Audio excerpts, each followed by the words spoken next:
Story underworld king और मासूम लड़की एपिसोड 8। पहला हमला। बाहर अंधेरा था और किसी की सांसें साफ सुनाई दे रही थी। अरमान ने अपनी पिस्तौल मजबूती से पकड़ी और धीरे धीरे कमरे से बाहर निकला। रिया उसके पीछे खड़ी थी। उसका दिल इतनी जोर से धड़क रहा था कि उस अपनी ही सांसें सुनाई दे रही थी। अचानक नीचे से शीशे टूटने की तेज आवाज आई। क्रैश। अरमान तुरंत सीढ़ियों की तरफ दौड़ा। बंगलों के सिक्योरिटी गार्ड्स भी अपनी गन्स लेकर बाहर निकल आए। एक नकाबपोश आदमी ने रिया को देखते ही चिल्लाया, वही है, लड़की को पकड़ो। दो आदमी सीधे रिया की तरफ दौड़ पड़े। रिया घबरा कर पीछे हटी। तभी अरमान ने हवा में एक वार्निंग शॉट चलाया। रुक जाओ। गोली की आवाज पूरे बंगलों में गूंज उठी। एक पाल के लिए सब रुक गए, लेकिन विक्रम के आदमी पीछे हटने वाले नहीं थे। उनमें से एक ने स्मोक बॉम्ब जमीन पर फेंका। कुछ हाई सेकंड्स में पूरा हॉल धुएं से भर गया। रिया को कुछ दिखाई देना बंद हो गया। अरमान, उसने घबरा कर पुकारा। धुएं के बीच किसी ने रिया का हाथ पकड़ लिया। एक पाल के लिए उस लगा कि वो अरमान है, लेकिन अगले ही पाल एक ठंडी आवाज उसके कान में गूंजी, चलो, बॉस तुम्हारा इंतजार कर रहा है। रिया समझ गई, ये अरमान नहीं था।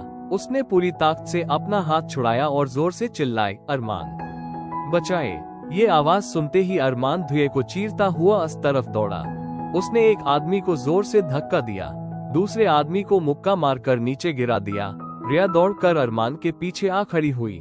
कुछ ही देर में सिक्योरिटी गार्ड्स ने बाकी हमलावर को घेर लिया, लेकिन अन सबके भागने से पहले एक आदमी मुस्कुराया और बोला, बॉस का मैसेज याद रखना। ये सिर्फ शुरुआत है। इतना कहकर सब अंधेरे का फायदा उठाकर वहां से भाग निकले। अरमान ने गुस्से में अपनी मुट्ठी भींच ली। उसने रिया की तरफ देखा, वो कांप रही थी। अरमान ने धीरे से कहा, ए फ्लैट, ये लड़ाई सिर्फ मेरी नहीं रही। ए फ्लैट, ये हम दोनों की लड़ाई है। रिया ने पहली बार बिना कुछ कहे अरमान की आंखों में देखा।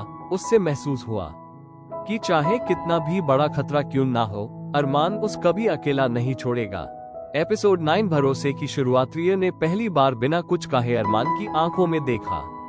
उससे महसूस हुआ कि चाहे कितना भी बड़ा खतरा क्यों ना हो, अरमान उस कभी अकेला नहीं छोड़ेगा।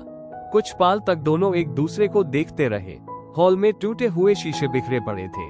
सिक्योरिटी गार्ड्स पूरे बंगलों की तलाशी ले रहे थे। अरमान ने धीरे से पूछा, तुम ठीक हो?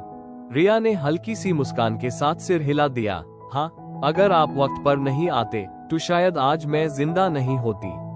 अरमान ने नजरें झुका ली। मैंने तुमसे वादा किया था, जब तक मैं जिंदा हूँ तुम्हें कुछ नहीं होने दूंगा। रिया की आंखों में आंसू आ गए। उसने पहली बार दिल से कहा, थैंक यू अरमान। तभी कबीर दौड़ता हुआ अंदर आया। सर, हमें एक चीज मिली है। उसने जमीन पर पड़ा एक छोटा सा चांदी का लॉकेट अरमान को दिया। अरमान ने लॉकेट खोला। अंदर एक पुरानी तस्वीर थी। तस्वीर देखते ही अरमान के चेहरे का रंग बदल गया। ये तो रिया के पिताजी हैं। रिया ने हैरानी से लॉकेट अपने हाथ में लिया। लेकिन ये लॉकेट अन हमलावरों के पास कैसे आया? अरमान ने गहरी सांस ली। इसका मतलब विक्रम के पास तुम्हारे पेरेंट्स से जुड़ी कोई और सच्चाई है। तभी अरमान का फोन बज उठा। अननोन नंबर था। जैसे ही उसने कॉल उठाया, दूसरी तरफ से विक्रम मल्होत्रा की ठंडी आवाज सुनाई दी, अरमान खान, लगता है तुमने मेरी पहली चाल रोक दी, लेकिन खेल अभी बाकी है। अरमान ने गुस्से में कहा, सामने आकर बात कर विक्रम। विक्रम हल्का सा हंसा, जल्द ही मिलेंगे। तब तक अपनी रिया का अच्छे से ख्याल रखना। कॉल कट हो गया। कमरे में सन्नाटा छा गया। अरमान ने फोन को जोर से बैंड कर दिया।